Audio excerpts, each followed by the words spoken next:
গতকাল সময় সুযোগ না হয়ে উঠলেও এই মুহূর্তে তার বক্সের ভিতর কি আছে দেখার জন্য তার মনের মাঝে হাঁসফাঁস করছে। কৌতূহলে তার চিত্ত হলো ভার। তাসফি এগিয়ে গিয়ে টেবিল থেকে বক্স দুটো তুলে নিল। নিস্তব্ধর দিকে তার লেখা বক্সটা এগিয়ে দিয়ে বলল, শুনছেন? দেখুন না, কাল আপনার নামে একটা কুরিয়ার এসেছিল। কি আছে বক্সটা দেখুন তো।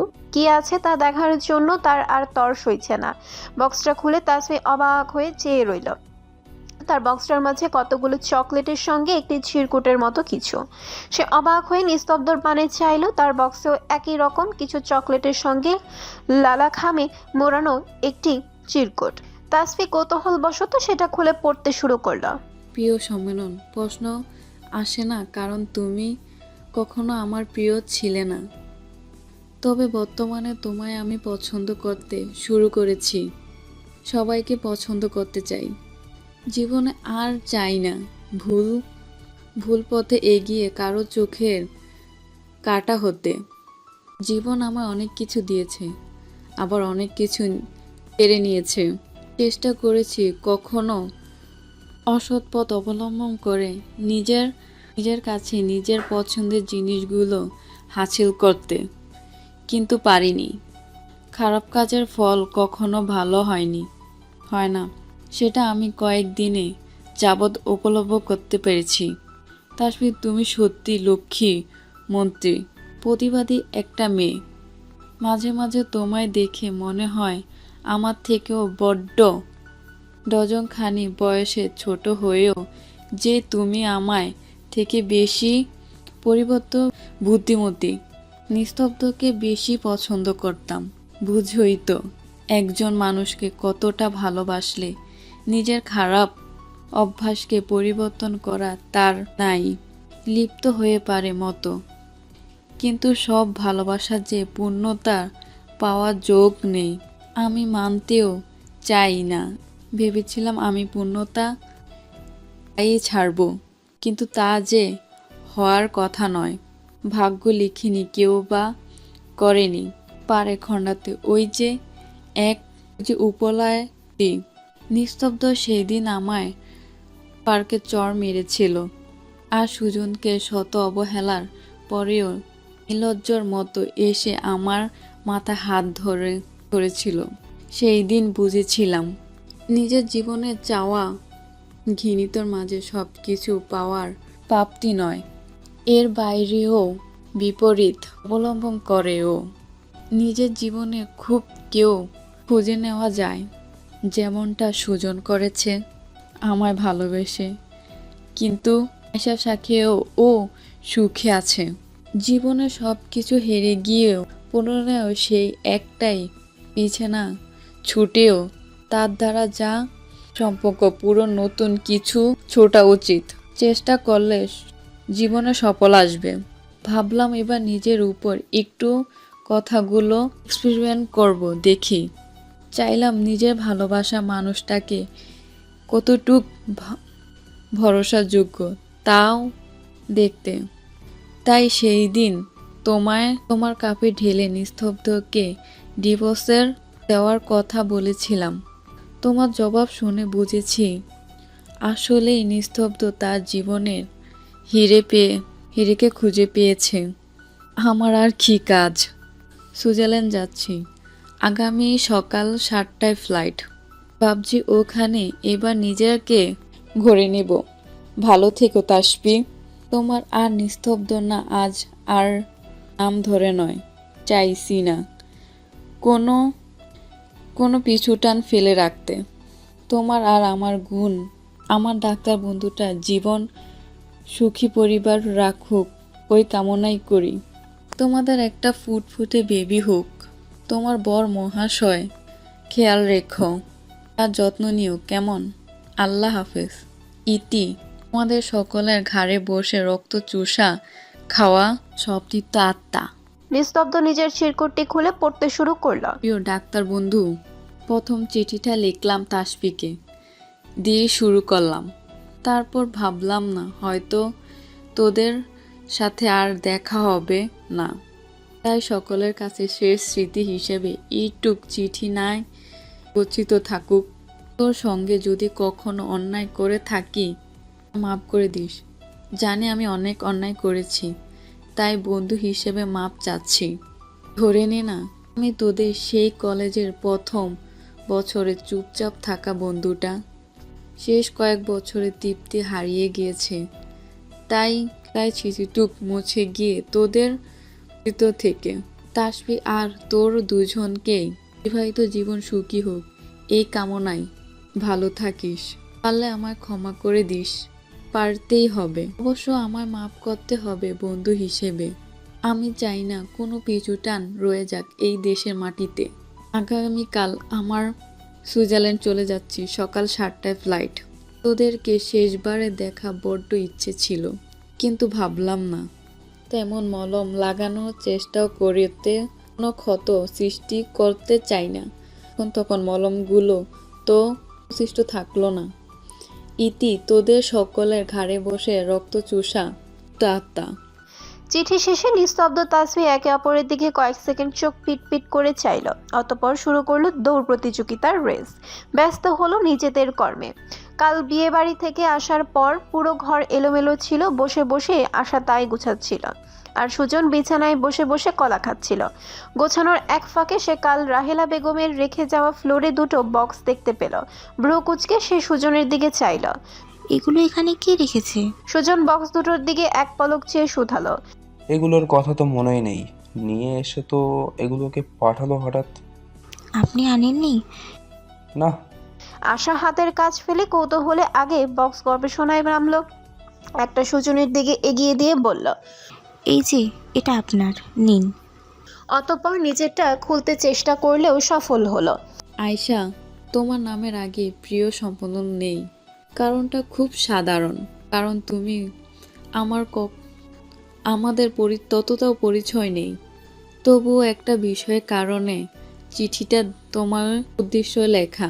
সুজনের সঙ্গে তোমার বিয়ে হওয়ার খুশি হয়েছি।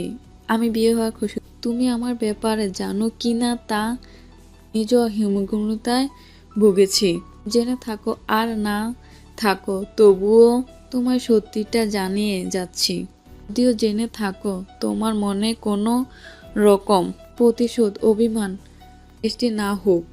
সুজন আমাকে ভালোবাসতো, এখনো হয়তো বাসে, কিন্তু আমিও কোনোদিন নিজেও চাইব না, না আর আমি চাই।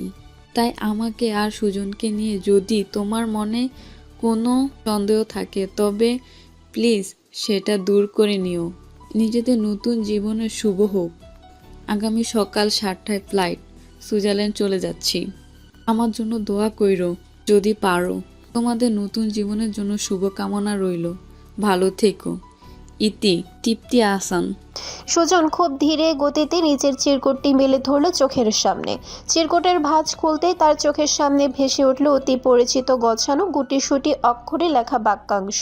প্রিয় বন্ধু সুজন, ভেবেছিলাম তোর চিঠিতে কান্না করে অনেক কিছু লিখব, কিন্তু কেন জানি তা হচ্ছে না। লেখার মাঝে মাঝে আমি বারবার আটকে যাচ্ছি।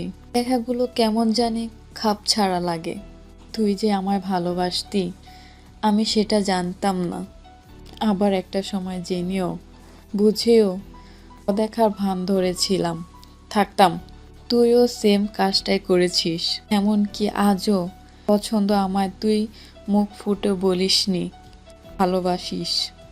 হয়তো আমি তোর মুখ থেকে ভালোবাসা কথাটা শুনতে অপেক্ষা করেছিলাম, আবার একটা সময় ছিলাম না। নিজের অতীতের জীবনটা যেমনটা অগোছানো, সেখানে ভবিষ্যৎ আর কি করবে গোছানো হবে বলতো? তুই তো চেষ্টা করেছিলি সমাধান। যদি আমার অগোছানো জীবনটা প্রকৃতির মাঝে লীন করে দেই, একটু গোছানো করা যায় কি তাতে? আগামীকাল সুইজারল্যান্ড যাচ্ছি, সকাল 7টায় ফ্লাইট। কোনো অপবাদ করে থাকলে অবশ্যই আমায় মাফ করে দিস। তোদের নতুন জীবন সুখী হোক। পকেটের মাঝখানে একটা লকেট আছে আমার তরফ থেকে। যদি আমার মন থেকে মাফ করে দিস, তবে আয়শাকে লকেটটা পরিয়ে দিস। আমি চাই আমায় আর কেউ মনে না রাখুক। আজীবন তুই আমার বন্ধু হয়ে থাকিস, মনে রাখিস। জানি তুই রাখবি। ভালো থাকিস। ইতি, তোদের অতীত আত্মা। সুজন এক দৃষ্টিতে খানিকক্ষণ চিঠির দিকে পলক না ফেলে তাকিয়ে রইল। আসলেই প্রথম ভালোবাসা চাইলেও ভোলা যায় না। স্মৃতিগুলো জমা রয়ে যায় হৃদয়ের একটি কোণে, কেউ প্রকাশ করে তো কেউ করে না। সুজন বক্স খুঁজে সত্যি একটি লকেট পেল। খানিকক্ষণ সেটা ঘুরিয়ে ফিরিয়ে দেখল, লকেটের মাঝে S+A লেখা। ধীর কদমে এগিয়ে গিয়ে সে আশার গলায় তা পরিয়ে দিল। আশা চিরকুট পড়া শেষে থমকে দাঁড়িয়েছিল সুজনের দিকে ছলছল নয়নে চেয়ে। অতঃপর আশাকে প্রথমবার নিজে থেকে শক্ত করে জড়িয়ে ধরল সুজন। আশা ফ্রিজড হয়ে দাঁড়িয়ে রইল, অথচ তার নয়ন ভেজা চক্ষু জলে। আশা সুজনকে জড়িয়ে ধরল না, বরং শক্ত কণ্ঠে বলল, এতদিনে তো আপনি আমার কাছাকাছি আসেননি স্যার, তবে আজ কেন এই উদ্যোগ? সুজন আশার মুখপানে মায়াময় দৃষ্টিতে চাইল। আশার মুখখানি হাতের আঁচলায় তুলে শুধালো, কে বললো জড়িয়ে ধরিনি? প্রতি রাতে যে আমার বুকে মাথা রেখে ঘুমাও, সেই খবর কি রাখো বোকা মেয়ে? আশা চমকিত দৃষ্টিতে হতভম্ব বদনে চেয়ে রইল। কি বলল লোকটা?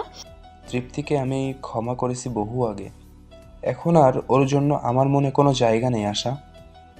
আর না তো চাই তাকে নিজের সঙ্গে জড়াতে। তৃপ্তির নামখানা এখন আমার হৃদয়ে শুধু ধুলো হয়ে জমা সেই ধুলো তুমি চাইলে ফু দিয়ে উড়িয়ে দিতে পারো এক নিমিষে। সেই অনুভূতি তোমায় দিয়ে রেখেছি যেদিন কবুল বলে তোমার নিকট নিজেকে গচ্ছিত রাখলাম। সেদিন এই পুরো আমিটাই তো তোমার। তোমার তবে কেন তোমার মনে এত দ্বিধা দ্বন্দ্ব আশা? আর তোমায় জড়িয়ে ধরার কারণ তৃপ্তি নয়, তুমি নিজে। ওর চিঠি পড়ে আমি উপলব্ধ করলাম সত্যিই তোমার প্রতি আমার অসম্ভব টানকে, যা তৃপ্তি প্রতি কোনো দিন অনুভব হয়নি। তার দেওয়া লকেট কেন পরালেন তবে স্যার? লকেট পরিয়েছি মানে এই নয় যে তৃপ্তির কথা আমি মেনে চলি। পরিয়েছি কারণ এতে আমার আর তোমার নামের সিম্বল রয়েছে। তাকে বহু আগে ক্ষমা করেছি, তাই পড়াতে তো কোনো দোষের নেই।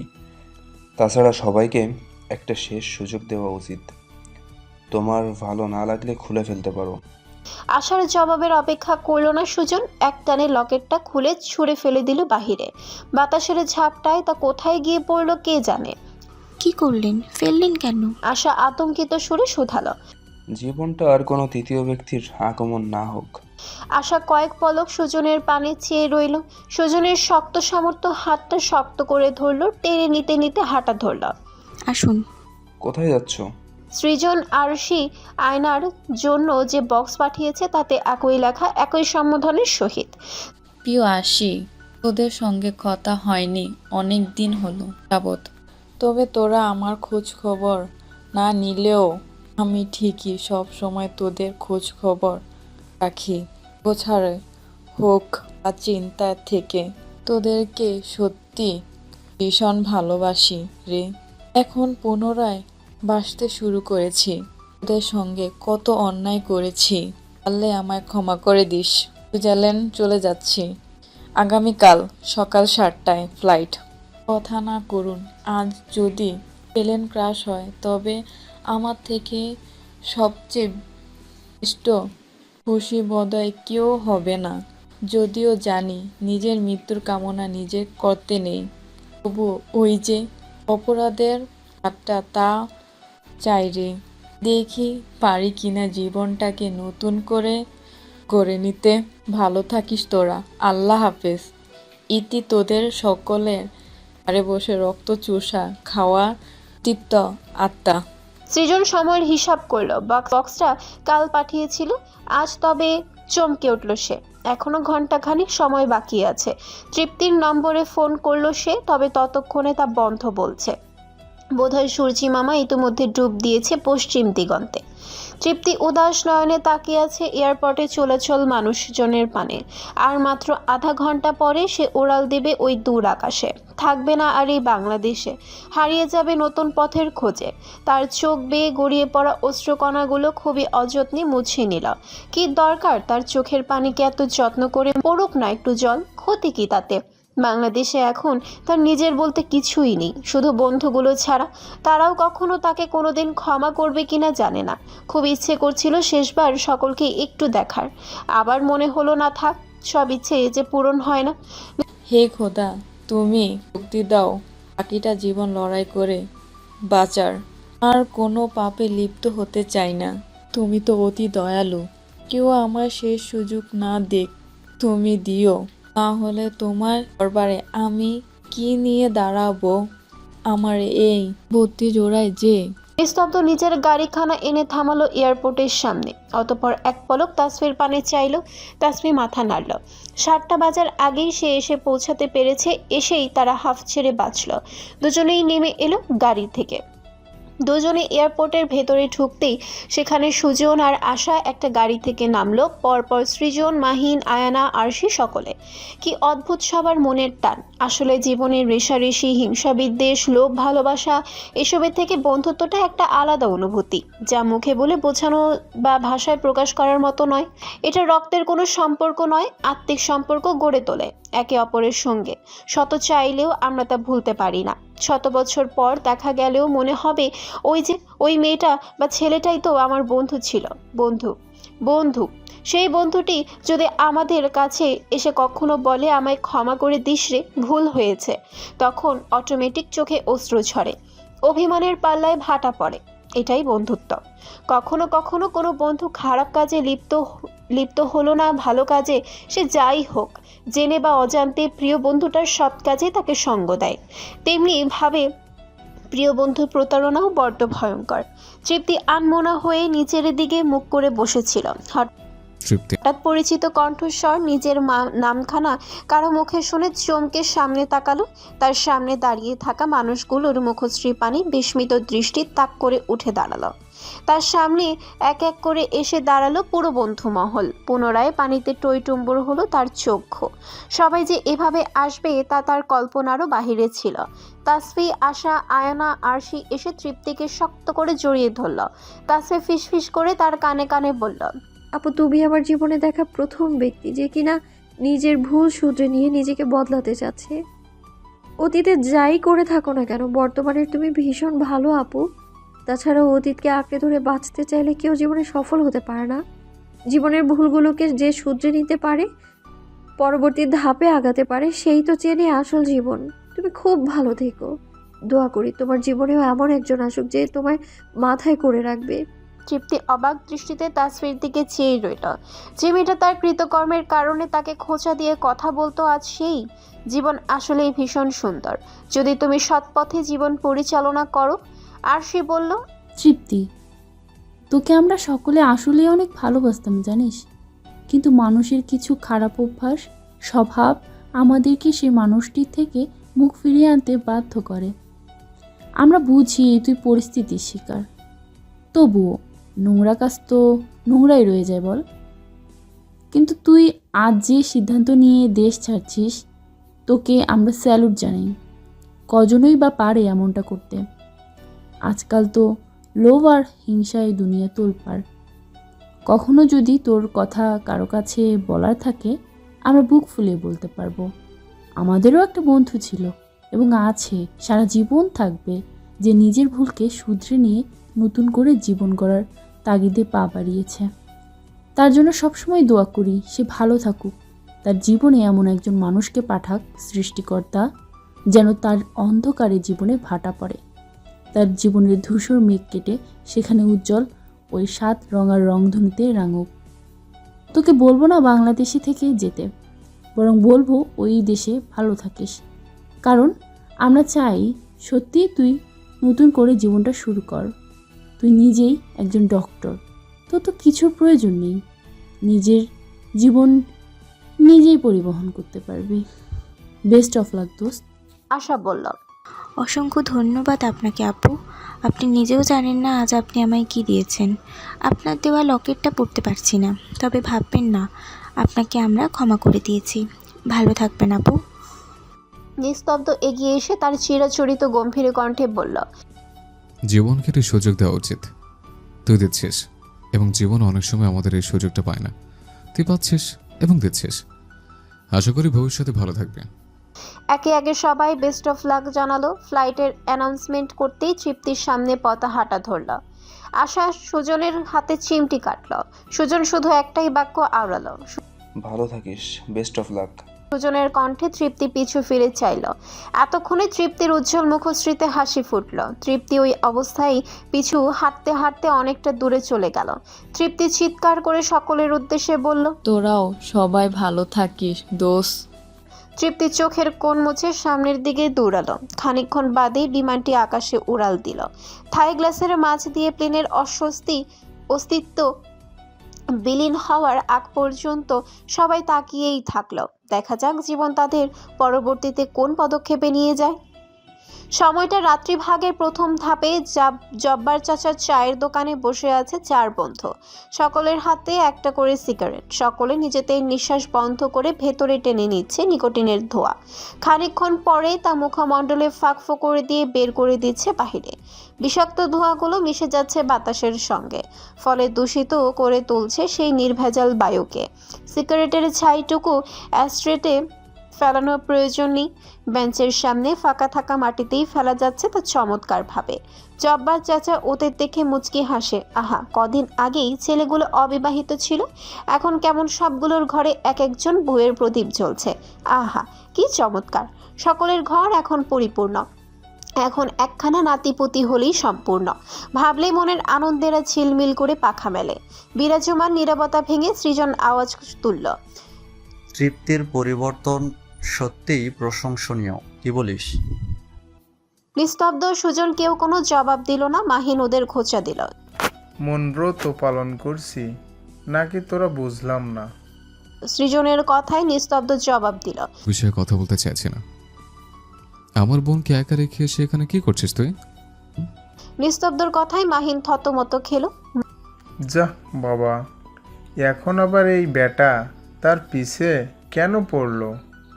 মাহিন মেকি হেসে প্রত্যুত্তর করল, কি যে বলিস, তোর বোন কি একা আছে নাকি? তার সঙ্গে মা, পারুল সবাই আছে। তুই তাদের থেকে এখন ওর তোকে বেশি প্রয়োজন। এছাড়া মামা ডাক শুনতে চাচ্ছে, ধৈর্যের আর বাদ মানছে না, বুঝলি? যা বাড়িতে যা। মাহিন হতভম্ব চোখে চেয়ে রইল। আর ইউ সিরিয়াস ভাই? সুজন আর সৃজন মিটিমিটি হাসছে। নিস্তব্ধ গম্ভীর কণ্ঠে বলল, এখানে সিরিয়াস না হওয়ার তো কোনো কারণ দেখছি না। আমার বউ পিচ্ছি হতে পারে, কিন্তু তোর বউ তো পিচ্ছি নয়, তাই না? ভাই, ও তোর বোন হয়, একটু তো থাম। হুম, কোনো থামাথামির নাম নেই। মামাটা শুনতে চাই দ্রুত। আমার বোন তোর বউ, সে বাড়ির যা। মাহিন আর একটা কথারও জবাব দিল না। বন্ধু, তার বিরামিষ থেকে এমন আমিষ হয়েছে, বর্তমানে তার মুখে আর কিছুই আটকাচ্ছে না। তাসফি বোন, তুই কি জাদু করলি? তার ফল এখন আমাদের ভুগতে হচ্ছে। আহারে জীবন! সুজন বলে উঠল, হ্যাঁ, তাই তো। সঙ্গে আমরাও একটু না হয় চাচা মামা ডাক শুনে ফেললাম, কি বলিস সৃজন? ক্ষতি নেই তো?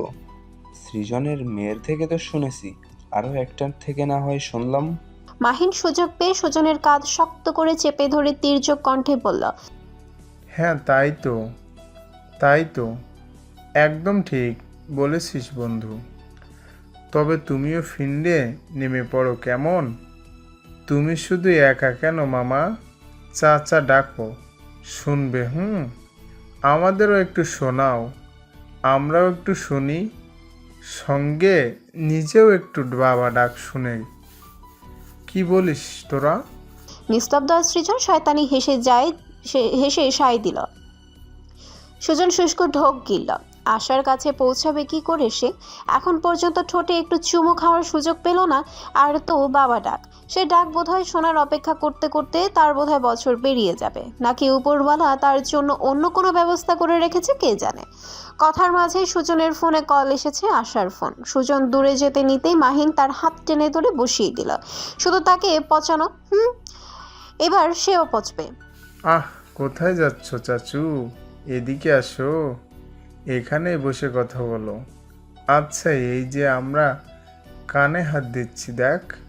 বন্ধুদের দিকে সুজন করুণ চোখে চেয়ে ফোন রিসিভ করল। কোথায় আছেন? কখন আসবেন? ওপাশে আসার কথার জবাবে সুজন প্রত্যুত্তর করল, একটু পরেই। কেন? মাহিন ওর কানে ফিসফিস করে বলল, বুঝো না কেন বন্ধু? বউ বাড়িতে ফোন করে কেন ডাকে বুঝো না? চুপি চুপি প্রেম ভালোবাসা দেখতে, বুঝলা? সুজন চোখ গরম করে চাইলো, মাহিন মুখে হাত দিল। আশা জবাব দিল। আসার সময় মায়ের জন্য একটু সাবুদানা কিনে আনতে পারবেন?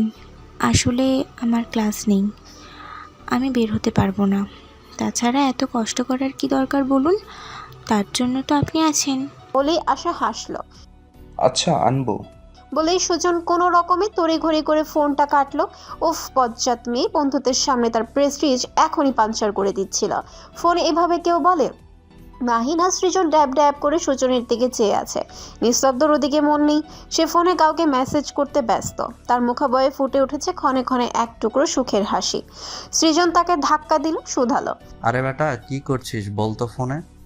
আমাদের সৃজন বাবুকে দেখ, বেটা মনে হয় বইয়ের কাছে বিড়াল সেজে আছে। আদতেও আমরা মামা ডাক শুনবো তো? নিস্তব্ধ মুচকি হেসে কথার প্রত্যুত্তর করল। বলছেন বউয়ের কাছে বিড়াল সেজে আছে, তুই কেমন করে জানলি? আর তাছাড়া যদি হয়েও থাকে, তবে ঘরের গেন্নের কাছে সামান্য মাথা নত করা দোষের কোনো কাজ না। ওটাকে সামনে রাখে, তো সেই সঙ্গে আমাদের কত খেয়াল রাখে। স্বামী স্ত্রীর মাঝে ভয়টরের সম্পর্ক কেন করে উঠবে বলো তো? বরং তাদের মাঝে বজায় থাকা উচিত। বন্ধুত্ব হলে সম্পর্কটা পরিপূর্ণ হবে না। সঙ্গে দরকার একে অপরকে সম্মান করা, বিশ্বাস করা। তোর মাঝে এগুলো যখন চলে আসবে, দেখবি ভালোবাসা তখন এমনিতেই চলে আসবে। তখন একটা কেন, হাজারটা বাচ্চা কাছে হবে, ঘরের আকারে জায়গা হবে না। এ আমাকে দেখ না, তাজফিকে প্রথম থেকে ভালোবেসে বসে আছে, কিন্তু নিজের রিকোর জন্য সেটা বুঝতে কত সময় লেগে গেল, কত অঘটনের কাহিনীর সম্মুখীন হতে হলো। এজন্যই বলে, এগো তুমি বাইরে দেখো বেটা, ঘরে কেন্দ্রের কাছে গিয়ে মোটেও তা দেখিও না, কারণ দিন শেষে তার নিরেই তোমার ফিরতে হবে। কোলে বা বক্ষ মাঝে মাথা রেখে তোমার শান্তির ঘুম ঘুমাতে হবে। বউ, মা কিংবা বোন, এদের কাছে নিজেদের ইগোকে রাখো 10 হাত ধরে। গম্ভীরতা যতটুকু প্রয়োজন ততটুকু করা আয়োজন। কথা সৃজন, মাহিন, সুজন নিস্তব্ধর কথা শেষে চারজনই মুচকি হাসল। নিস্তব্ধর কথায় জব্বার চাচার হৃদয় শীতল হলো। নিস্তব্ধর প্রতি তার হৃদয় আবারও আপ্লুত হলো।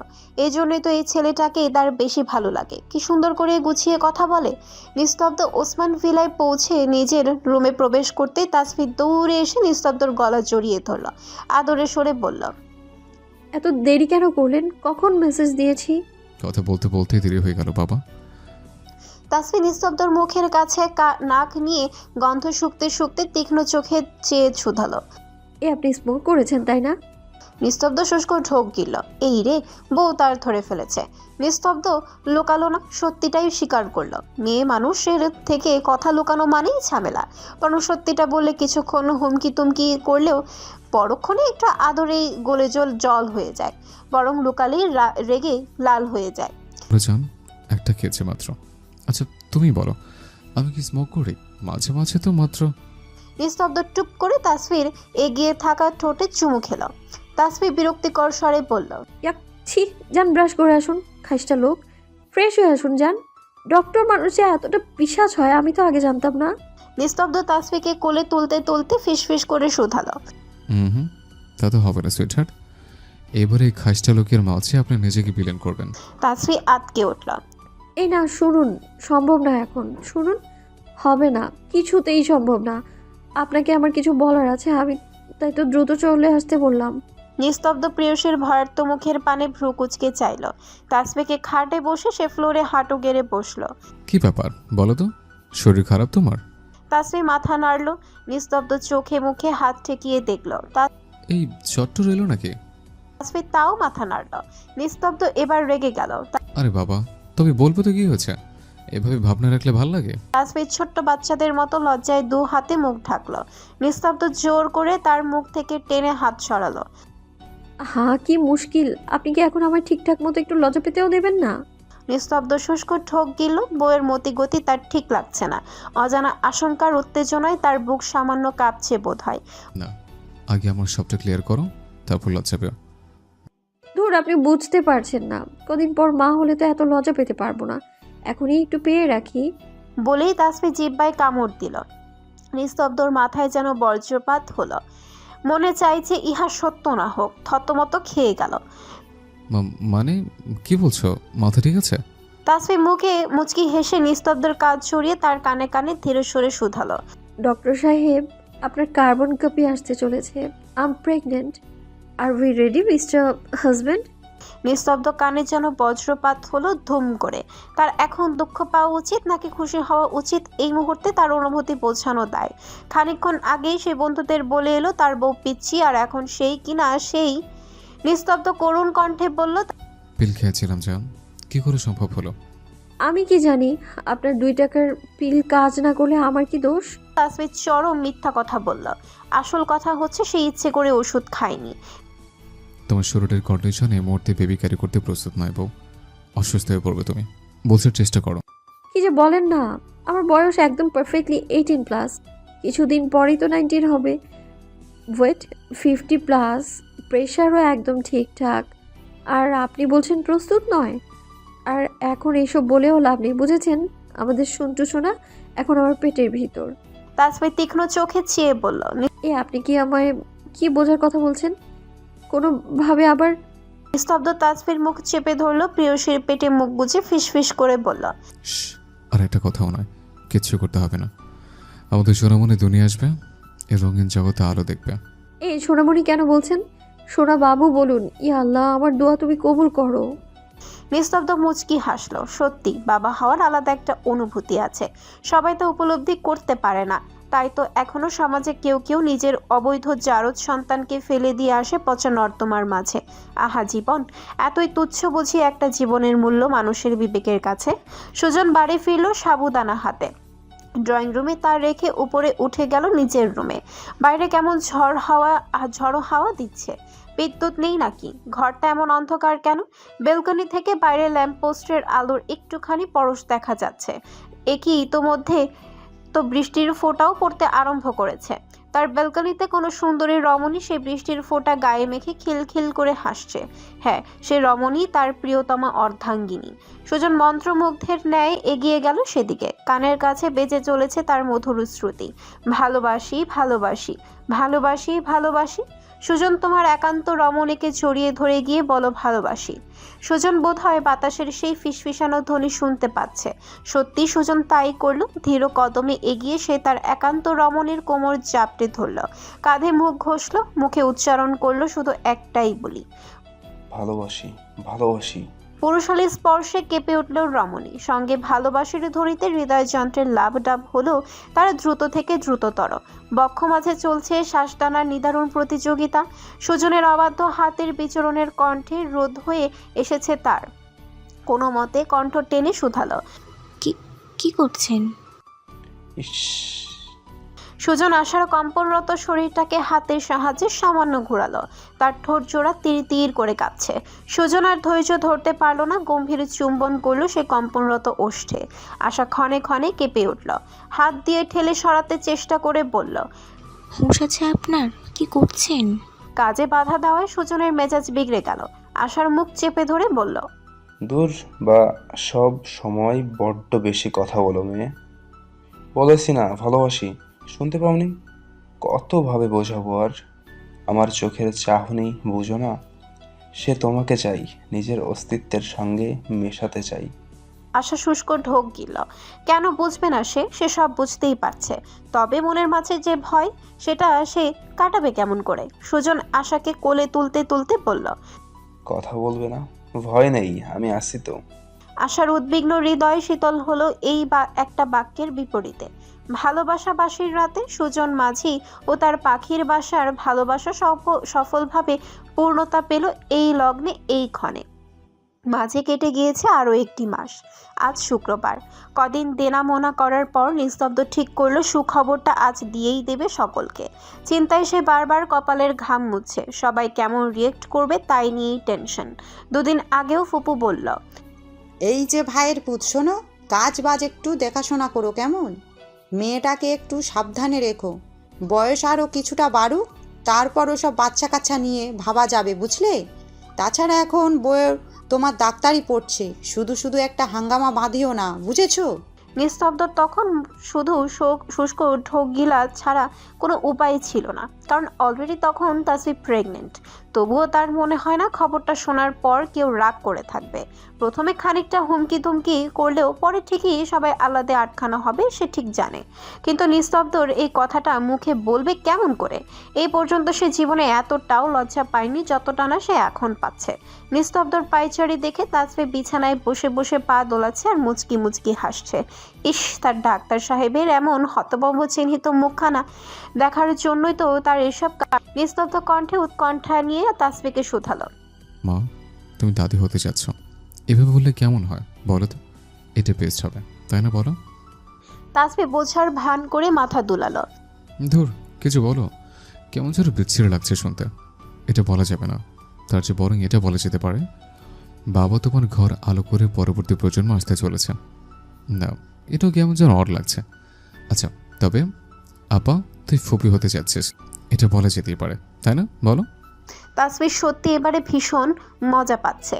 এত কিছু ভাবনার পরেও নিস্তব্ধ ঠিক করলো না, আর না, এবারে আর মুখে নয় মাহিনের মতো সে চিঠিই লিখবে, তার মাধ্যমেই জানান দিবে। চিঠিটা চুপ করে টেবিলে রেখে সে আড়াল হবে, ব্যাস তাহলেই কাজ শেষ। চিঠি লিখতে লিখতে নিস্তব্ধ বিরক্তির স্বরে বলল, আমি বুঝলাম না, কথাটা তুমি তো বলতে পারো সবাইকে, আমাকে কেন ঠেলে দিচ্ছ? আশ্চর্য। তাসফি নির্লিপ্ত কণ্ঠে জবাব দিল, আমি কেন বলতে যাব বলুন তো? জানেন না মেয়ে মানুষের লজ্জা বেশি? তারা কি এসব কথা সারা বাড়িময় গেয়ে বেড়াতে পারে? আজব মানুষ তো আপনি। ছেলেদের কাজ হচ্ছে মেয়েদের লজ্জার ভার খানিকটা কমিয়ে দেয়া। এইটুকু কাজ করতে পারবেন না আপনি? কদিন পর তাহলে আমার সন্টু সোনাকে সামলাবেন কি করে? সন্টু নামটা শুনতেই নিস্তব্ধ বিরক্তির মাত্রা আরো বেড়ে গেল। শোনামে, আমার ছেলে মেয়েকে এসব ফালতু নামে একদম ডাকবে না, ডিসকাস্টিং। নিস্তব্ধ চিঠিখানা ভাঁজ করে বেরিয়ে গেল রুম ছেড়ে। তাসফি হাসতে হাসতে নিস্তব্ধর পেছন পেছন এলো। আরে শুনুন তো। নিস্তব্ধ পিছু ফিরে রেগে বলল, তুমি কেন নিচে আসছো বুঝলাম না। পাপিসলে পড়লে কি হবে বুঝতে পারছো? কি যে বলেন না, বাবু তো এখনো নিজের আকৃতিই ধারণ করেনি। কিছু হবে, চলুন তো। তাসফি আরো একটু এগিয়ে বলল, তাছাড়া আপনি তো আছেনই আমার খেয়াল রাখতে। এই কি এইটুকু খেয়াল রাখতে পারবেন না নিজের বউ বাচ্চার? নিস্তব্ধ মুচকি হাসলো। পাগলি, এসো। ড্রয়িং রুমে সবাই উপস্থিত। শুক্রবার থাকায় সবাই জম্পেশ আড্ডা বসিয়েছে। বাসন্তী আর মাহিনও উপস্থিত, সঙ্গে পারুলও আছে। আবেদা বেগম এখন অনেকটাই সুস্থ। তাসফি এবারে নিজেও লজ্জা পাচ্ছে। দাদা, মাহিন সহ বাড়ির পুরুষ মানুষ সহ মুরব্বী সকলেই এখানে উপস্থিত। নিস্তব্ধ ফিসফিস করে বলল, তুমি রেখে আসো বউ চিঠিটা। আমি পাগল হয়েছেন জানতো? বাসন্তী রোদের দিকে চোখ পড়তেই ভ্রু কুচকে বলল, কি ব্যাপার বলতো ভাই, তোরা ওখানে কি গুজুর গুজুর ফুসুর ফুসুর করছিস?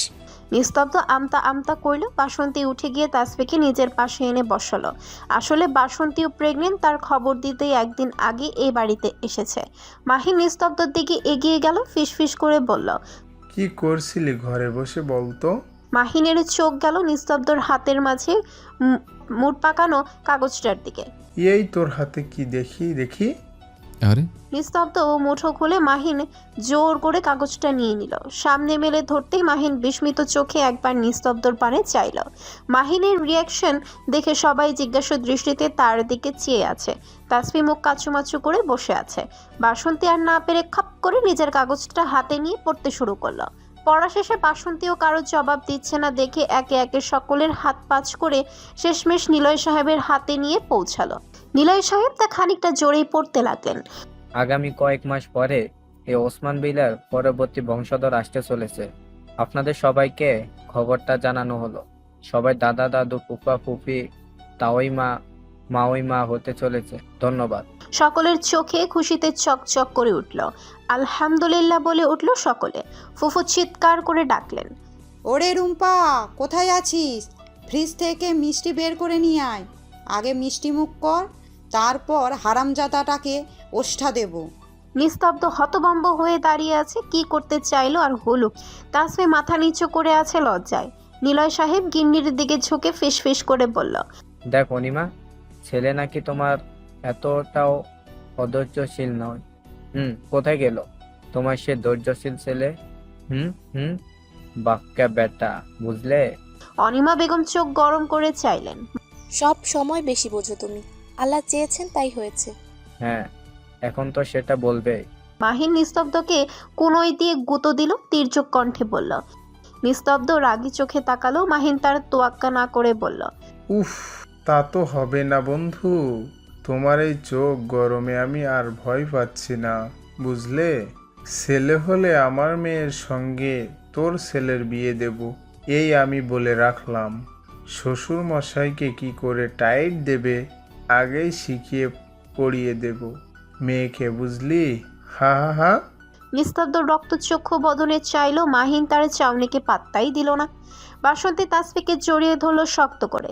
ও মাই গড, তাসফি কি শুনছি? দুই ননদ ভাবে কি তবে একসঙ্গে? হুম। তাসফির গাল লজ্জায় লাল হয়ে উঠছে। থামো আপা, আর বলো না প্লিজ। নিলয় সাহেব মিষ্টি মুখে দিতে গেলে অনিমা বেগম চোখ পাকিয়ে চেয়ে শুধালেন। তোমার না ডায়াবেটিস আছে? কোনো মিষ্টি চলবে না, বুঝেছো? নিলয় সাহেব করুণ চোখে গিন্নির পানে চাইল। মাহিন এগিয়ে এলো। আহা, থাম না মা, একটা খেলে কিচ্ছু হবে না। খান খান বাবা, দুই খুশি এক মিষ্টিতেই আনন্দ মেটান। নিলয় সাহেব হেসে বললেন, এই তো যোগ্য জামাইয়ের মতো কথা। দেখছো অনিমা কেমন শ্বশুরের খেয়াল রাখে? বলে টপ করে মিষ্টিটা মুখে পুরলেন। অনিমা বেগম চোখ বড় বড় করে চাইলেন। ফিরোজা বেগমকে তাসফিরের দিকে এগিয়ে যেতে দেখে ড্রয়িং রুমে উপস্থিত পুরুষেরা গলা খাকারি দিয়ে একে একে কেটে পড়ল। সঙ্গে নিস্তব্ধ ভাগলো। সেদে সেদে কেই বা লজ্জায় পড়তে চায়। ফিরোজা বেগম তাসফি আর বাসন্তীর দিকে এগিয়ে গিয়ে তীক্ষ্ণ দৃষ্টিতে তাকিয়ে বললেন। তাসফিকে বললেন।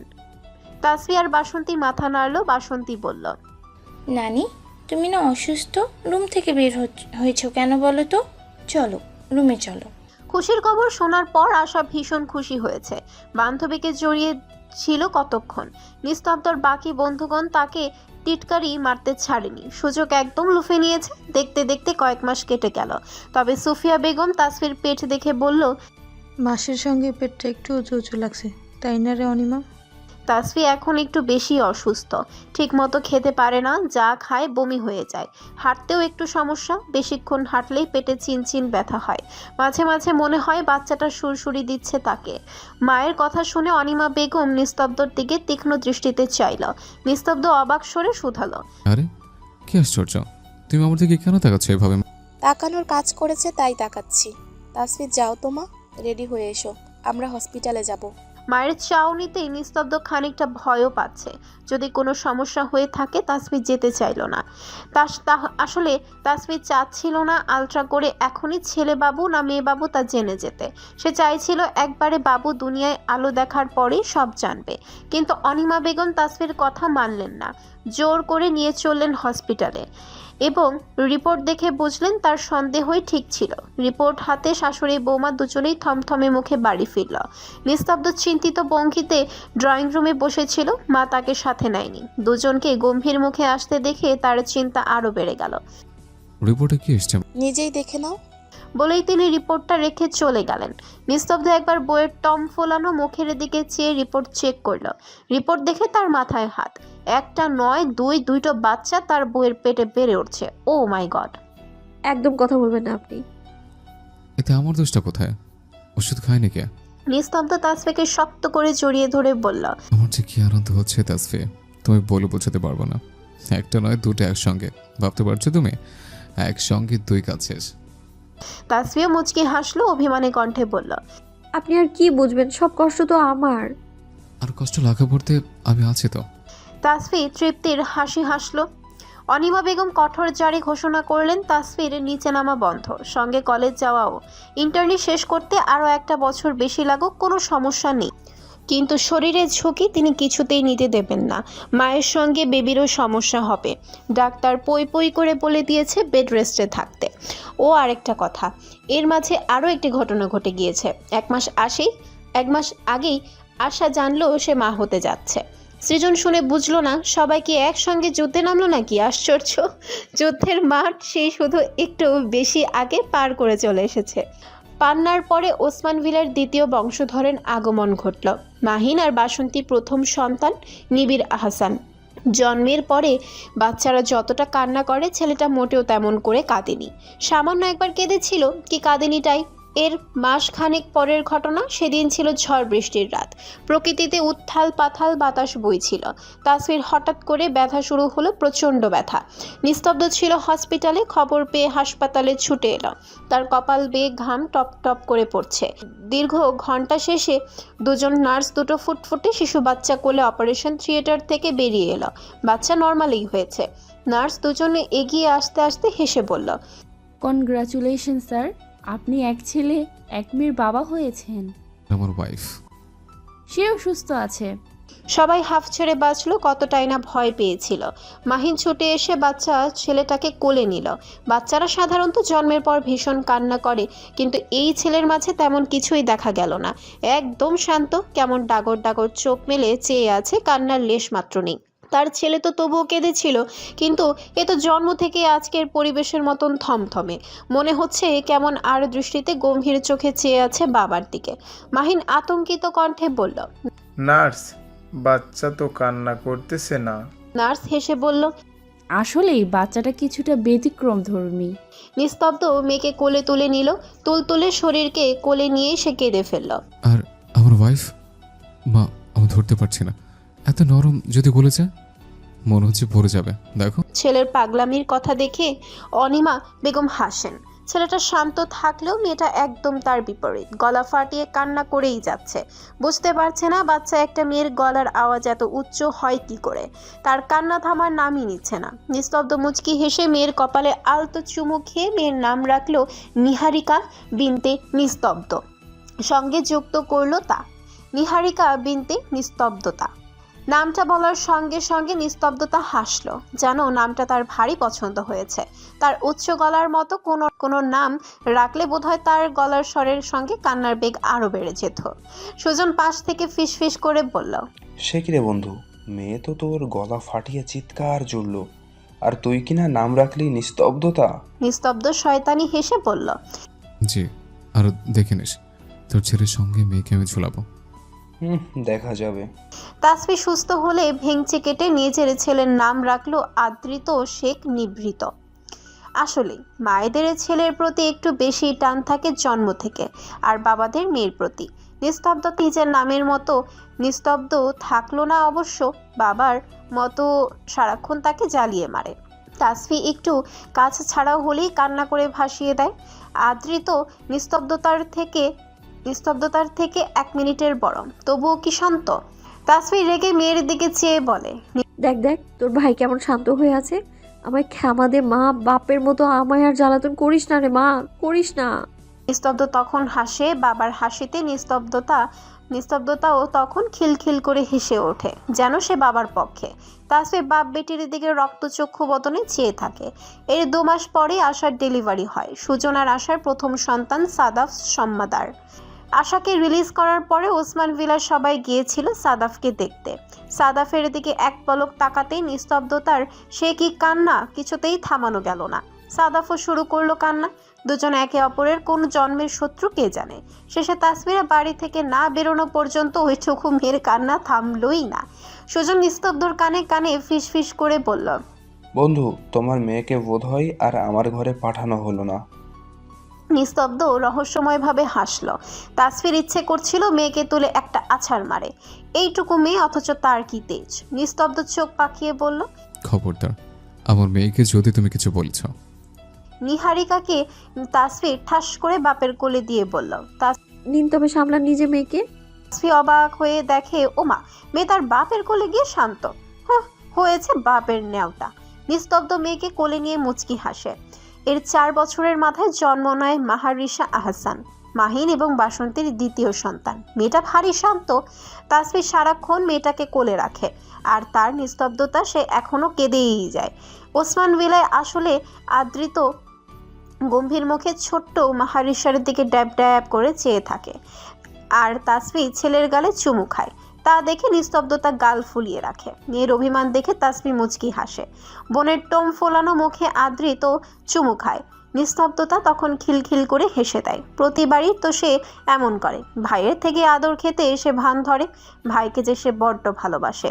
সুজনদের বাড়িতে গেলে এখনও সাদাফ তার নিস্তব্ধতা এতটা বড় হওয়ার পরেও দুটোতে মিলে টুকুর টুকুর করে ঝগড়া করে। মেয়েটা তার সাদাফকে বলে সাদা বিলাই, আর সাদাফ নিহারিকাকে সারাক্ষণ নিরিবিলি বলে খেপাতে থাকে। দুজনে দেখা হলে খাওয়া নাওয়া বাদ দিয়ে ঝগড়া করাই তাদের প্রধান পেশা হয়ে দাঁড়ায়। তাসফি আর আশা দুজনেই নিজের পড়াশোনা চালিয়ে যাচ্ছে সমান তালে। দেখতে দেখতে আশা আর তাসফি MBBS পাশ করে বের হলো। তাসফি নিস্তব্ধকে শক্ত করে জড়িয়ে ধরিয়ে বলল, ডক্টর সাহেব, আমি আমার মায়ের স্বপ্ন পূরণ করতে পেরেছি, তাই না বলুন? নিস্তব্ধ সায় দিয়ে আদুরে ভঙ্গিতে অর্ধাঙ্গিনীর কপালে চুমু খায়। 6 বছরের আদ্রিত আর নিস্তব্ধতা দুজনেরই কেউই আজ কাঁদছে না। মায়ের গায়ে জড়ানো ডাক্তারি সাদা অ্যাপ্রন আর গলায় থাকা স্ট্যাটোস্কোপের দিকে ড্যাব ড্যাব করে তাকিয়ে রইল। কি ভেবে আদ্রিত আর নিস্তব্ধতা দুজনেই দৌড়ে গিয়ে মাকে জড়িয়ে ধরে। স্বামী সন্তানকে বুকে আগলে ধরে তাসফি নীরব অশ্রু ফেলে। চোখেকে বারণ করা যে বড্ড তাই। এই তো আজ তার জীবন পরিপূর্ণ। আর কি দরকার জীবনে? যা যা দরকার সবই তো আছে। সেই বোধহয় জীবনের সবচেয়ে সুখী। অতীতের ঝাড় ঝপটা পেরিয়ে আজ সে মুক্ত বাতাসে তাসফি ফিসফিস করে শুধায়, বাবা কোথায় তুমি? দেখো তোমার আদরের তাসফি আজ কতটা সুখী তোমার বাছা পাত্রের সঙ্গে। মা দেখো না, তোমার সেই ছোট্ট তাসফি আজ কত বড় হয়ে গিয়েছে। তার দুটো ছাড়াপোনাও রয়েছে। সে তোমার দেখা স্বপ্নকেও পূরণ করেছে। দেখে যাও না বাবা মা। অশ্রুর ঢল নামতে শুরু করে তার চোখ বেয়ে। নিস্তব্ধর চোখেও পানি, পূর্ণতার পানি। বাবা মায়ের কান্না দেখে আদ্রিত আজ অনেকগুলো দিন পর কাঁদল। কিন্তু অবাক করা বিষয়, সবসময় কাঁদতে থাকা নিস্তব্ধতা আজ কাঁদল না, বরং মায়ের বুক থেকে মাথা উঁচিয়ে একে একে মা, বাবা, ভাই সকলের চোখের জল মুছিয়ে নিজের আদো আদো স্বরে বলল। নিস্তব্ধ তাসফি অবাক হয়ে চেয়ে রয় মেয়ের পানে, যেন তার এইটুকুনি মেয়ে ইঙ্গিত দিচ্ছে শক্ত গম্ভীর ভঙ্গিতে। 2 বছর পর ওসমান ভিলা আজ মানুষের গুঞ্জনে মুখরিত।